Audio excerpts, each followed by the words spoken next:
Buckle up for a tale of a veteran who's faced betrayal, judgment, and scars, both seen and unseen. In a sleepy coastal town, one man's quiet kindness sparks a fire nobody saw coming.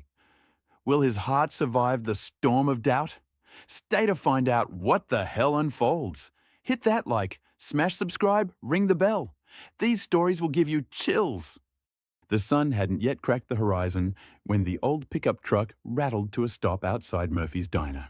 5:30 in the morning, same as always. The air smelled of salt and damp wood, the kind of scent that clung to the small coastal town of Haven's Edge like a second skin. A man, 65, stepped out, his boots crunching on the gravel lot. His name didn't matter to most folks here. He was just the guy who fixes things. Graying hair peeked from under a faded baseball cap, his face etched with lines that told stories he never shared. His green jacket, patched at the elbows, hung loose on a frame that had once been broader, stronger.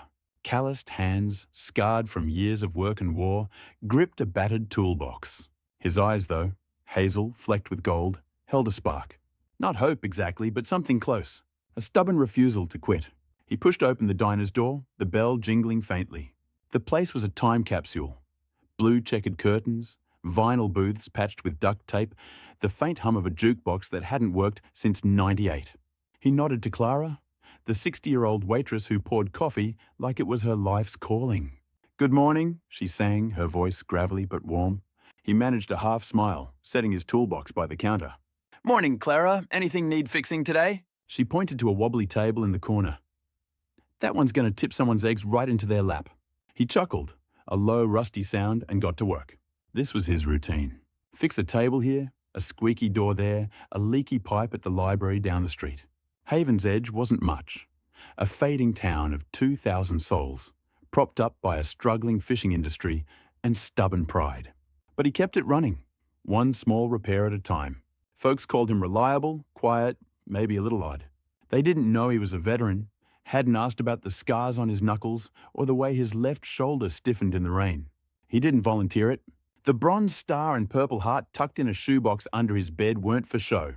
They were reminders of a life he'd left behind, or tried to. He'd been 22 when he enlisted, a kid from nowhere with dreams of meaning. Vietnam had burned those dreams to ash. 3 tours, countless firefights, and a shrapnel wound that nearly took his arm. He'd come home to a country that spat on him, a family that didn't understand, and a system that promised help but delivered paperwork. Betrayal wasn't just a word. It was the VA's endless waitlists, the job rejections, the girlfriend who left when the nightmares started. Yet here he was, decades later, still showing up. Still fixing what he could. Because if he stopped, what was left? The morning rush was in full swing, fishermen grabbing coffee, retirees lingering over pancakes, when the diner's door creaked open. A woman, maybe 80, shuffled in, her navy shawl slipping off one shoulder. Her white hair was a wispy halo, her hands trembling as she clutched a small, faded photograph. The diner's chatter dipped, eyes flicking toward her. She wasn't a regular. Haven's Edge knew its own, and she was a stranger. He glanced up from the wobbly table, screwdriver in hand. Her eyes, pale blue and cloudy, darted nervously, like she was searching for something, or someone. She settled at a booth near the window, her shawl pooling on the cracked vinyl. Clara hustled over, menus in hand, but the woman waved them off. "Just tea," she murmured, voice thin as paper. Clara nodded, but her frown said she'd noticed the woman's worn shoes, the way her hands shook. He tightened a screw, pretending not to watch. But he saw it all, the way her fingers traced the photograph, the way her lips moved silently, like she was praying. Something about her tugged at him, a memory he couldn't place. Maybe it was the grief in her posture, the kind he'd seen in too many faces during the war. Maybe it was the way she seemed invisible to everyone else. When Clara brought the tea, the woman's cup rattled against the saucer, spilling a few drops. She flinched, muttering an apology. Clara smiled, but the diner's noise surged back, swallowing the moment. He watched a moment longer, then made a decision. He didn't know her story, didn't need to. He'd seen enough people drowning in their own silence to recognize it. He stood, brushing sawdust from his jacket, and approached her booth. "Ma'am," he said softly, "mind if I fix that table? It's got a wobble." She blinked up at him, startled, then nodded. He knelt, toolbox clinking, and adjusted the table's legs with a few quick turns. "There," he said, standing. "Should hold steady now." Her lips parted, but no words came. Instead, she offered a small, grateful nod, her eyes glistening. He tipped his cap and returned to his corner, feeling the weight of her gaze linger. It was nothing really. A table fixed, a moment of kindness. But as he packed his tools, he caught her watching him, the photograph still in her hands. And for the first time that day, he felt something shift, like a crack in the armor he'd worn for years. The next morning, she was there again. Same booth, same shawl, same photograph. The diner was quieter today, the air heavy with the promise of rain. He was at the counter, patching a tear in a stool's vinyl when she arrived. Clara raised an eyebrow but said nothing, pouring the woman's tea without being asked. He worked in silence, but his eyes kept drifting to her. The photograph was old, its edges curling, the colors washed out. He couldn't make out details, but her fingers never left it like it was an anchor. She sipped her tea slowly, her movements deliberate, as if each one cost her something. He wondered who she was mourning. A husband, a child, a friend. He'd seen that look before, in the mirror, after he'd lost too many to count. When he finished the stool, he hesitated. He wasn't one for small talk, never had been. But something about her pulled him, like a tide he couldn't resist. He grabbed a rag, wiped his hands and walked over. "Table holding up okay?" he asked, voice low. She looked up, her face softening. "Yes, thank you," she said, her voice stronger today. "You didn't have to do that yesterday." He shrugged. Didn't take much. She studied him, her eyes sharp despite their cloudiness. "Most people don't bother," she said. "Not for strangers." He shifted, uncomfortable under her gaze. "Figured you could use a steady table," he said, glancing at the photograph. He didn't ask about it, didn't pry. He knew better. Pain like hers wasn't something you poked at. But she surprised him, sliding the photograph an inch closer. "My son," she said, barely above a whisper. He didn't come home." The words hung there, heavy as the storm clouds outside. He nodded, his throat tight. "I'm sorry," he said, meaning it. She didn't reply, but her fingers tightened on the photograph, and he knew she'd heard him. He returned to his work, but the moment stayed with him. Over the next few days, she became a fixture. Same time, same booth, same tea. He didn't always talk to her. Didn't need to. But he'd check her table, tighten a screw, wipe a spill. Small things, unnoticed by most. And she'd watch him. Her silence less heavy each time. Her nods a little warmer. It wasn't friendship, not yet. But it was something. A thread, fragile but real, tying two strangers together in a town that rarely looked twice. The diner's jukebox might have been broken, but the hum of Haven's Edge filled Murphy's diner every morning. Clinking forks, the hiss of bacon on the grill, fishermen swapping stories about the one that got away. It was a Thursday, grey clouds pressing low over the coastal town, the air thick with the promise of rain. The scent of coffee and fried onions curled through the room, mingling with the faint tang of sea salt that never left. At 65, the man in the faded green jacket was part of the diner's rhythm, like the creak of the door or the buzz of the neon sign outside. He was there before the first customer, toolbox open, fixing whatever needed fixing. Today, it was a loose hinge on a window frame, the wood swollen from years of damp air. His scarred hands moved with precision, each turn of the screwdriver steady, deliberate. His hazel eyes, flecked with gold, stayed focused, but they flickered now and then to the booth by the window. She was there again. The woman, 80 or so, with white hair like a fragile halo, wrapped in her navy shawl. Her hands, veined and trembling, cradled the same faded photograph, its edges curling like it had been touched 1,000 times. She sipped her tea, the cup rattling faintly against the saucer, her pale blue eyes fixed on something beyond the diner's walls. Clara, the waitress, had stopped asking questions after the first day. "She's mourning," Clara had whispered to him yesterday, wiping her hands on her apron. Best leave her be. But he couldn't, not entirely. Something about her, maybe the way she held that photograph, maybe the grief carved into her face, felt like a mirror. He'd seen that look in himself years ago when the war followed him home. He tightened the hinge, the screwdriver's metal cool against his palm. The diner was quieter today, the morning rush thinning early. A few regulars lingered. An old fisherman nursing a coffee, a couple of retirees arguing about politics. He packed his tools, the clink of metal soft against the chatter, and glanced at her booth. Her tea was cold now, untouched for minutes. The photograph lay flat on the table, her fingers tracing its border, her lips moving silently. He didn't know her story, didn't need to. Pain like hers didn't need words to be understood. He wiped his hands on a rag, the rough cotton catching on his calluses, and made his way over. "Ma'am," he said, voice low. "Table still steady?" She looked up, her eyes clearing like fog lifting. "Yes," she said, her voice thin but warm. "You've got a knack for fixing things." He shrugged, the corner of his mouth twitching. "Comes with practice." She studied him, her gaze sharper than he expected. "Not just tables, I bet," she said, almost to herself. He didn't know what to say to that, so he nodded, tipping his cap slightly. As he turned to go, she spoke again. "You ever lose someone?" The question hit like a stray bullet, quick and piercing.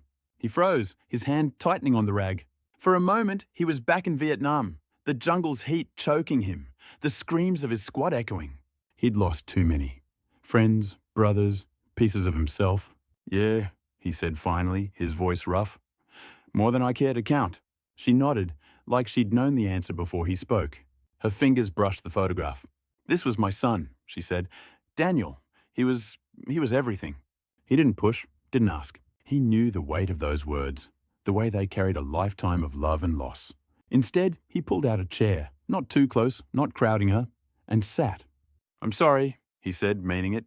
She didn't look at him, but her shoulders softened, like his presence was enough. They sat in silence, the diner's noise fading to a hum. He noticed the photograph's details now. A young man in a Marine uniform, maybe 20, smiling wide against a desert backdrop. The kind of smile that didn't know what was coming. He recognized the background, the sandy haze of a forward operating base. Iraq, maybe? He didn't ask. Some stories you let unfold on their own. Over the next week, she became a fixture, as much a part of the diner as the chipped mugs or the flickering fluorescent lights. Every morning she'd shuffle in, shawl slipping, photograph in hand. He'd find something to fix near her booth. A loose screw, a sticky window, a wobbly chair. Small things, excuses really to check on her. She started talking more, little pieces at a time. "Daniel loved the ocean," she said one day, her voice soft as the rain pattering outside. "Said it made him feel free." He'd nod, tightening a bolt, letting her words fill the space. "Sounds like he was a good kid," he'd say, and her eyes would crinkle, just a bit. He never pushed, never pried. He knew what it was to guard your pain, to hold it close like a fragile thing. But he listened, and that was enough. One morning, she surprised him. He was wiping down a table when she slid the photograph across to him. "Look," she said, her voice steady for the first time. He hesitated, then took it, his scarred fingers careful. The young Marine stared back, his eyes bright, his jaw set with pride. "Handsome kid," he said, handing it back. "He was," she said, her voice catching. "He wanted to make a difference." He nodded, his throat tight. He'd wanted that too once. Still did, in his own way. Their conversations were quiet, tucked between the diner's bustle. He'd bring her a fresh cup of tea when hers went cold, wave off Clara's raised eyebrow. She'd tell him about Daniel's letters home, how he'd write about the stars over the desert, the way they felt close enough to touch.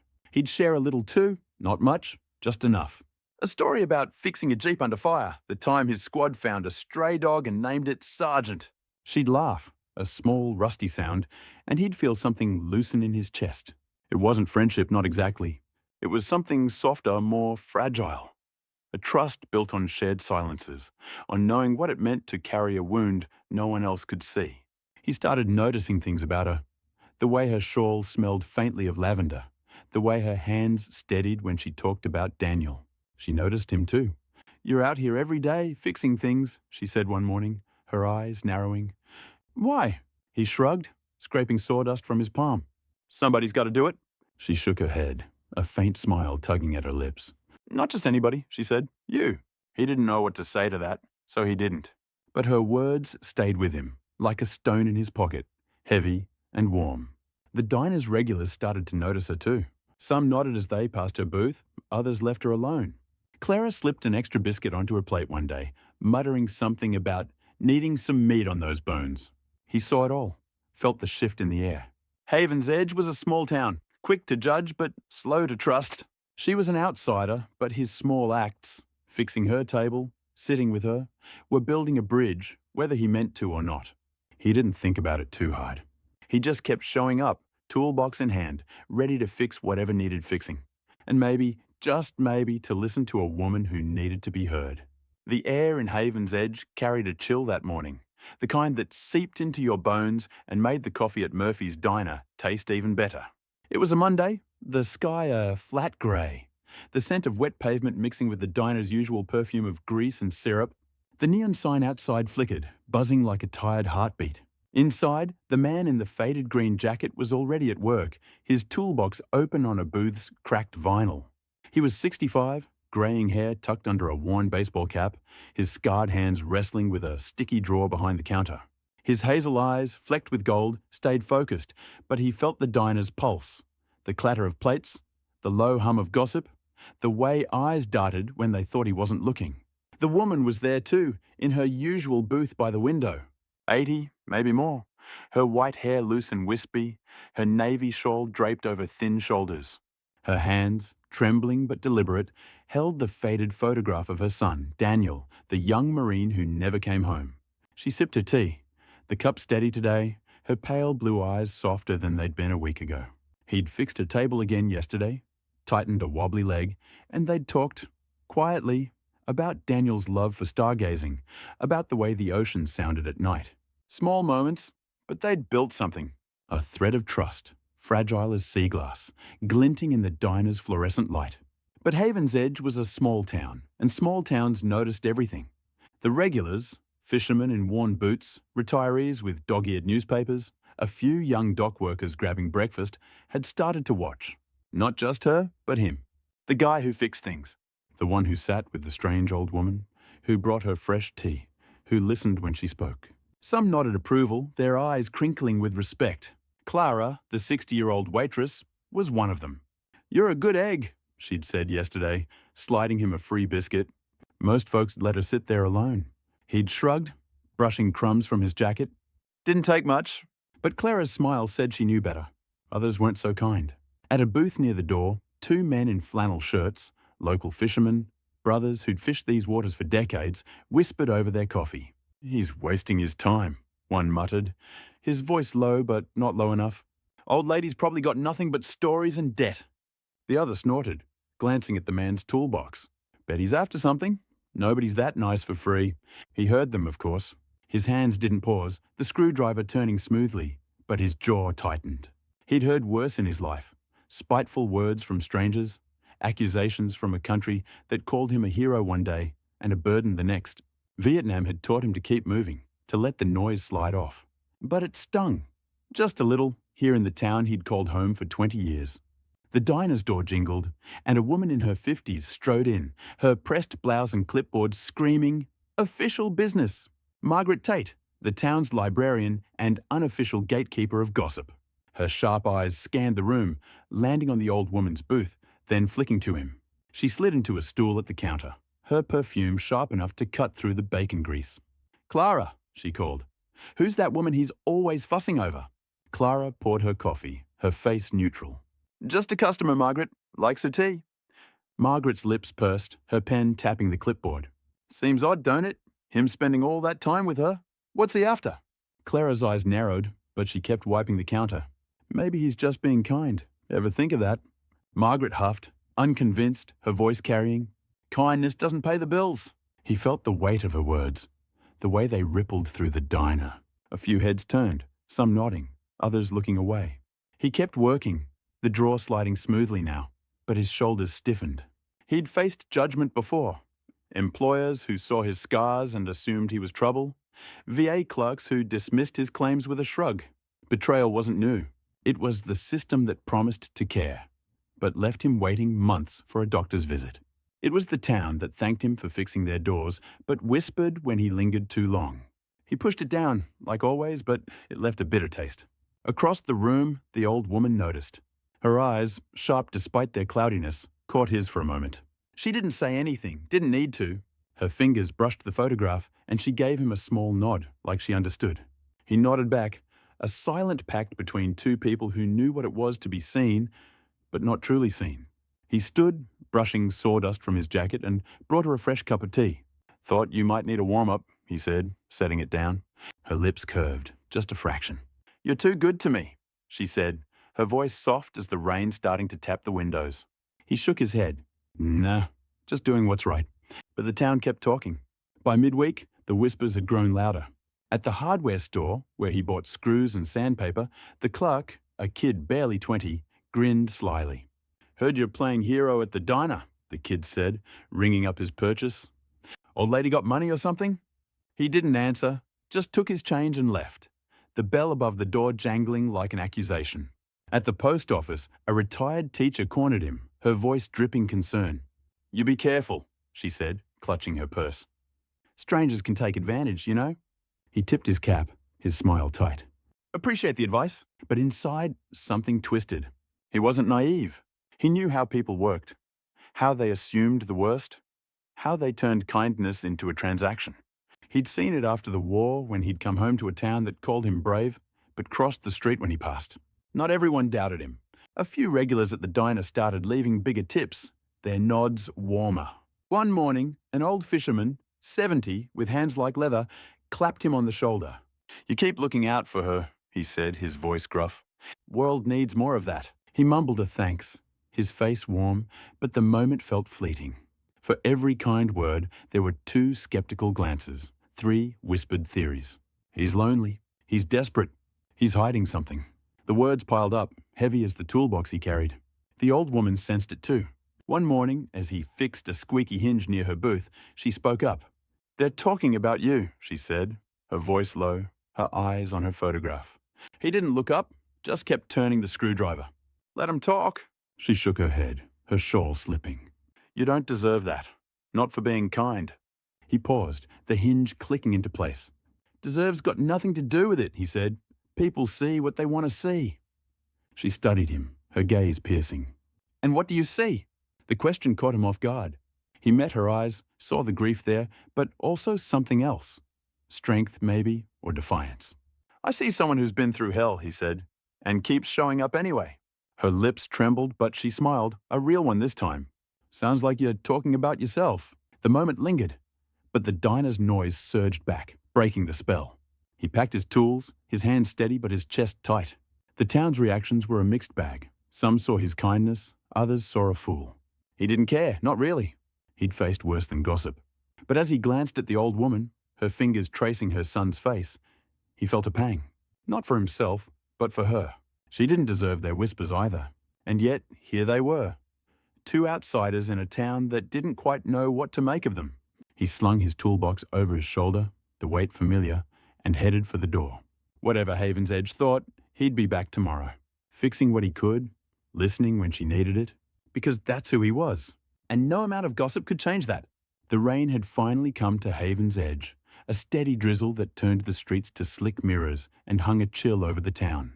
Murphy's diner glowed like a beacon through the grey, its neon sign buzzing faintly, the smell of coffee and warm bread cutting through the damp air. Inside, the man in the faded green jacket worked quietly, his toolbox open on the counter. 65, greying hair tucked under a worn cap, his scarred hands wrestled with a faulty light fixture, the kind that flickered like it had a mind of its own. His hazel eyes, flecked with gold, stayed focused. But there was a tightness in his jaw, a weight in his shoulders that hadn't been there a week ago. The town's whispers had grown louder, their skepticism sharper, and he felt it like a bruise he couldn't ignore. The woman was in her booth by the window, as always. 80, her white hair a fragile halo, her navy shawl slipping off one shoulder. Her hands, steadier now than when she'd first arrived, held the photograph of her son, Daniel, the young Marine whose smile was frozen in time. She sipped her tea, the cup barely trembling, her pale blue eyes watching the rain streak the glass. He'd brought her a fresh cup 10 minutes ago, waved off her thanks with a quiet, "No trouble." Their routine had settled into something comfortable, small fixes, small talks, small moments that felt like a lifeline in a town that didn't always understand. But today, the air in the diner felt heavier, charged with something he couldn't name. It started with Clara, the 60-year-old waitress, her face tight as she leaned over the counter. "You hear about the town council?" she muttered, wiping a mug with more force than necessary. He glanced up, screwdriver pausing. "No, what's up?" Clara's eyes flicked to the woman's booth, then back to him. "They're saying she's a squatter. Showed up out of nowhere. No address, no family. Margaret Tate's got 'em riled up, saying she's trouble." He frowned, the screwdriver cold in his hand. "She's just an old lady drinking tea." Clara sighed, her apron crinkling. Try telling Margaret that. She's pushing to have her looked into. Says you're enabling her by fussing over her table. His jaw clenched, but he kept working, the fixture's wires twisting under his fingers. Margaret Tate, the librarian with her clipboard and her nose for scandal, had been stirring the pot for days. He'd heard her at the hardware store, her voice sharp. He's wasting his time on some drifter. Ought to focus on folks who belong here. He'd ignored it then, but now it was more than gossip. It was a challenge. By noon, the diner was half full, the rain keeping the usual crowd thin. He was tightening a loose shelf when the door jingled, and Margaret herself walked in, flanked by two men in suits. Town council members, their ties too tight for a place like Haven's Edge. The room stilled, Fawkes pausing mid-bite, eyes darting. Margaret's gaze locked on the woman's booth, then slid to him, her lips a thin line. Clara muttered under her breath. Here we go. He kept working, but his pulse quickened, the screwdriver slipping slightly in his grip. Margaret strode to the counter, her heels clicking on the linoleum. Clara, she said, voice loud enough to carry, we need to talk about your guest. She nodded toward the woman, who hadn't looked up, her fingers tracing the photograph. Clara crossed her arms, her face hard. She's a paying customer, Margaret. What's the problem? Margaret's smile was all teeth. The problem is, we don't know who she is. No one just appears in Haven's Edge without a story. And him... She pointed at the man, her pen jabbing the air. He's encouraging her, fixing her table like she's royalty. It's sending the wrong message. The suits nodded, one scribbling on a notepad, the other glancing at the woman like she was a stray dog. He felt the eyes on him, the diner's regulars watching, waiting. His hand stilled, the shelf half fixed, the air thick with tension. He could stay quiet, let it pass. He'd done it before. Shrugged off insults, swallowed betrayal. The VA had taught him that, with their endless forms and broken promises. The town had taught him too, with their polite smiles and whispered doubts. But something snapped, a spark igniting in his chest. He set the screwdriver down, the clink loud in the silence, and turned to face her. Message, he said, his voice low but steady. What message is that, Margaret? She blinked, caught off guard, but recovered fast. That we tolerate vagrants, she said, her chin high. That we let strangers take advantage of our town's goodwill. You're not helping, running around playing handyman for her. The word vagrants hit like a slap, and he saw the woman flinch, her hands tightening on the photograph. He stepped closer, his scarred hands flexing, his voice rising just enough to carry. She's not taking anything. She's drinking tea, same as anyone here. And if fixing her table bothers you, that's your problem, not hers. Margaret's eyes narrowed, but he didn't stop. You want to talk goodwill? This town's been leaning on me to fix its doors and pipes for years. Never heard you complain about that. The diner was dead silent now, the rain's patter the only sound. Clara's mouth twitched, a flicker of pride.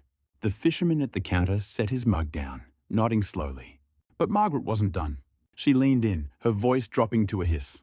You're making a fool of yourself, and you're dragging this diner down with you. Keep this up, and people might start asking questions about you. The threat hung there, sharp and cold. Questions about him, his past, his scars, the war he never talked about. He felt the old wounds ache, the betrayal of a system that had left him to fend for himself, the town that praised his work, but doubted his heart. He could have backed down. It would have been easier, safer. But he glanced at the woman, saw her eyes glistening, her shoulders hunched like she was bracing for a blow. And he thought of Daniel, the kid in the photograph, who'd wanted to make a difference. He thought of his own squad, the ones he'd pulled from the jungle, the ones he couldn't save. He wasn't backing down. Not today. He straightened, his voice calm but unyielding. Ask all the questions you want, Margaret. I'm not the one hiding behind a clipboard. She's staying long as she wants. And I'll fix her table every damn day if I have to. The suits shifted, uncomfortable. Margaret's face reddened, but she had no comeback. The diner held its breath, then exhaled as Clara slammed a coffee pot on the counter, breaking the tension. More coffee, anyone? She called, her grin defiant. A few regulars chuckled, the mood shifting, but Margaret stormed out, the suits trailing behind. He turned back to the shelf, his hands trembling now, the adrenaline fading. The woman caught his eye, her expression unreadable. She didn't speak, but she slid the photograph an inch toward him. A silent thank you. He nodded, his throat tight, and got back to work. The rain kept falling, The diner hummed back to life, but something had changed. He'd drawn a line, and there was no going back. The town could whisper, Margaret could scheme. But he'd made his choice. Kindness wasn't free. It cost him pride, maybe respect, maybe more. But as he glanced at the woman, her head high despite the storm outside, he knew it was worth it. For her.